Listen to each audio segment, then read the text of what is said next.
వైఎస్ఆర్ జగన్ హయాంలో ఉపాధి పేరుతో లూటీ చేశారని స్వచ్ఛాంధ్ర కార్పొరేషన్ చైర్మన్ కొమారెడ్డి పట్టాభిరామ్ మండిపడ్డారు.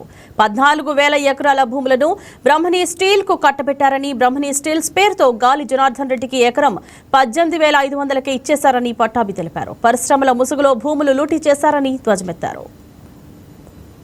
ముఖ్యమంత్రిగా ఉన్నటువంటి సందర్భంలో ఆయన కుమారుడు జగన్మోహన్ రెడ్డి ఏ విధంగా అయితే తన తండ్రి యొక్క ముఖ్యమంత్రి పదవిని అడ్డుపెట్టుకుని కోట్ల రూపాయలు క్విడ్ ప్రోకో ద్వారా తాను సృష్టించినటువంటి సంస్థల్లోకి నిధులు మళ్లించుకున్నాడో, వందల వేల ఎకరాల భూముల్ని పరిశ్రమల స్థాపన పేరుతో తనకి కావలసినటువంటి కంపెనీలకి దారాదత్తం చేసి దానికి ప్రతిఫలంగా క్విడ్ ప్రోకో ద్వారా జగతి పబ్లికేషన్స్ కానివ్వండి, ఇందిరా టెలివిజన్ కానివ్వండి, సండూర్ పవర్ కానివ్వండి, ఇటువంటి అనేక కంపెనీల్లోకి క్విడ్ ప్రోకో ద్వారా సొమ్ముల్ని ఏ విధంగా చేరవేసుకున్నాడో మనందరం కూడా చూసాం. అనేక సిబిఐ ఏడీ కేసులు ఇప్పటికీ కూడా నడుస్తూ ఉన్నాయి. దానికి సంబంధించినటువంటి ఒక ఉదాహరణే బ్రహ్మణి స్టీల్స్.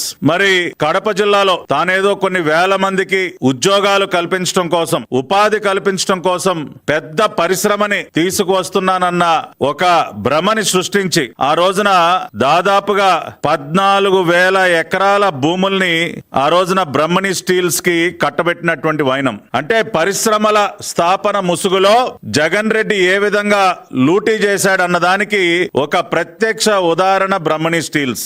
మొన్న మధ్యనే మరి గౌరవ ముఖ్యమంత్రి వర్యులు చంద్రబాబు నాయుడు గారి చేతుల మీదుగా కడప జిల్లాలో మరి జిందాల్ కంపెనీ వారి సహకారంతో ఏర్పడుతున్నటువంటి స్టీల్ ప్లాంట్ కి చంద్రబాబు నాయుడు గారి చేతుల మీదుగా శంకుస్థాపన జరిగినటువంటి కార్యక్రమాన్ని మనం కళ్ళారా చూసాం. ఈ రోజున ఎన్డీఏ ప్రభుత్వం చంద్రబాబు నాయుడు గారి సారథ్యంలో నరేంద్ర మోదీ గారి సహకారంతో పెద్ద ఎత్తున పరిశ్రమలు తీసుకొచ్చి ఉపాధి కల్పిస్తూ సంపద సృష్టిస్తూ ఒక ఉపాధి విప్లవానికి నాంది పలికితే నారా లోకేష్ గారు చేస్తున్నటువంటి అవిశ్రాంతమైనటువంటి కృషి వల్ల ఈ రోజున పెద్ద ఎత్తున పెట్టుబడులు వచ్చే ఒక ఉపాధి విప్లవం ఈ రోజున మన కళ్ళెదురుగుండా కనపడుతూ ఉంటే, గతంలో రాజశేఖర్ రెడ్డి ముఖ్యమంత్రిగా ఉన్న సమయంలో గాని, జగన్మోహన్ రెడ్డి ముఖ్యమంత్రి అయిన తర్వాత గాని ఉపాధి సృష్టి పేరుతో లూటీ జరిగినటువంటి పరిస్థితికి బ్రహ్మణి స్టీల్స్ వ్యవహారమే ఒక ప్రత్యక్ష ఉదాహరణ.